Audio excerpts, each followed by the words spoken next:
ಇಲ್ಲ, ಬ್ಯಾನ್ ಮಾಡಿದ್ರೆ ಬ್ಯಾನ್ ಅನ್ನೋ ವರ್ಡು ತುಂಬ ಶಬ್ದ ಇದೆಯಲ್ಲ, ಆ ಬ್ಯಾನ್ ಅನ್ನೋ ವರ್ಡು ಅದು ಯಾರೂ ಉಪಯೋಗಿಸ್ಕೋಬಾರ್ದು. ಆದರೆ ನಾನು ಹೇಳ್ತೀನಿ, ಇದೇ ಒಂದು ಸಂದರ್ಭದಲ್ಲಿ ಯಾರಿಗೂ ಬ್ಯಾನ್ ಮಾಡಬಾರ್ದು.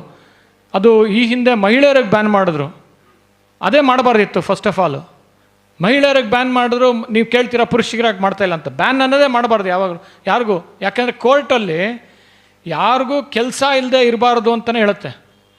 ಒಂದು ನ್ಯಾಯಾಧೀಶರು, ನ್ಯಾಯಾಲಯ ಯಾರಿಗೇ ಆದರೂ ಕೆಲಸ ಮಾಡಬೇಡಿ ಅನ್ನೋ ಒಂದು ಆರ್ಡರ್ ಕೊಡಲ್ಲ. ಪ್ರತಿಯೊಬ್ಬರು ಅವ್ರು ಜೀವಿಸೋದಕ್ಕೆ ಕೆಲಸ ಮಾಡಬೇಕು ಅಂತ ಹೇಳ್ತಾರೆ. ನ್ಯಾಯಾಲಯದಲ್ಲಿ ಇದು ಒಂದು ರೂಲ್. ಅದು ಯಾರಿಗೂ ಕೆಲಸ ಮಾಡಬೇಡಿ ಅಂತ ಹೇಳಲ್ಲ, ಕೆಲಸ ಮಾಡ್ತಾರೆ. ಆದರೆ ಬ್ಯಾನ್ ಅಂತ ಮಾಡಬಾರ್ದು. ಇಲ್ಲ, ಖಂಡಿತವಾಗ್ಲೂ ಅದನ್ನು ನಾವೆಲ್ಲ ಈಗಾಗಲೇ ಕಂಡಮ್ ಮಾಡಿದ್ದೀವಿ. ನಾನು ಹೇಳಿದ್ನಲ್ಲ ಈ ಹಿಂದೆ, ಯಾರು ಧ್ವನಿ ಎತ್ತದೇ ಇದ್ದಾಗ ನಾನು ಎತ್ತಿದ್ದೀನಿ. ಈ ಸಂದರ್ಭದಲ್ಲಿ ಇನ್ವೆಸ್ಟಿಗೇಷನ್ ಆಗ್ತಾಯಿದೆ. ಅದು ಇನ್ವೆಸ್ಟಿಗೇಷನ್ ಸಂಪೂರ್ಣವಾಗಿ ಆಗಲಿ, ಚಾರ್ಜ್ ಶೀಟ್ ಹಾಕ್ತಾರೆ. ಚಾರ್ಜ್ ಶೀಟ್ ಹಾಕಿದಾಗ ನಾನು ನೀವೆಲ್ಲ ಇದ್ದೀವಿ, ನೋಡ್ತೀವಿ. ಇದು ತುಂಬ ಸೀರಿಯಸ್ ಆಗಿ ತೊಗೊಂಡು ಚಾರ್ಜ್ ಶೀಟ್ ಹಾಕ್ತಾಯಿದ್ದಾರೆ. ಚಾರ್ಜ್ ಶೀಟ್ ತುಂಬ ಮುಖ್ಯ, ಇನ್ವೆಸ್ಟಿಗೇಷನ್ ತುಂಬ ಮುಖ್ಯ. ನಾವು ಹಲವಾರು ಕೇಸ್ಗಳು ನೋಡಿದ್ದೀವಿ, ಬಿದ್ದೋಗಿದೆ. ಈ ಕಾರಣದಿಂದ ಚಾರ್ಜ್ ಶೀಟ್ ಹಾಕಿದಾದ್ಮೇಲೆ ನಮಗೆಲ್ಲ ಗೊತ್ತಾಗೋದು, ಅವಾಗ ಬೇಕಾದ್ರೆ ರಿಯಾಕ್ಟ್ ಮಾಡೋಣಂತೆ.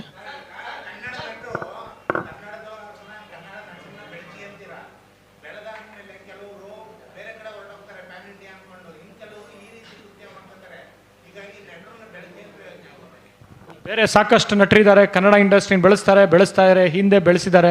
ರಾಜ್ಕುಮಾರ್ ಅವರು ಬೆಳೆಸಿದ್ದಾರೆ, ಡಾಕ್ಟರ್ ವಿಷ್ಣುವರ್ಧನ್ ಅವರು ಬೆಳೆಸಿದ್ದಾರೆ, ನಮ್ಮ ಮಂಡ್ಯದ ಗಂಡು ಅಂಬರೀಷ್ ಅವರು ಬೆಳೆಸಿದ್ದಾರೆ. ನಾವೆಲ್ಲ ಅವ್ರಿಗೆ ಅಭಿಮಾನಿಗಳು.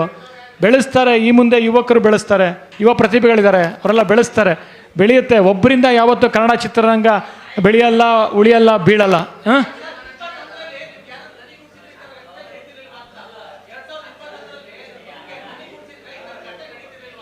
ಖಂಡಿತವಾಗ್ಲೂ ಅವಾಗ ಹೇಳಿದ್ದೀನಲ್ಲ, ಅವತ್ತೇ ಏನಾರ ಪ್ರತಿಯೊಬ್ಬರು ಅದಕ್ಕೆ ಒಂದು ಸೀರಿಯಸ್ ಆ್ಯಕ್ಷನ್ ತೊಗೊಂಡಿದ್ರೆ ಈ ಥರ ಒಂದು ಘಟನೆ ಆಗ್ತಾ ಇರಲಿಲ್ಲ. ಅವ್ರು ಒಳ್ಳೇದಕ್ಕೆ ಹೇಳಿದ್ದು, ನಾನು ಅವ್ರು ಒಳ್ಳೇದಕ್ಕೆ ಹೇಳಿದ್ದು, ಇವತ್ತು ಒಳ್ಳೇದಾಗಿರೋದು.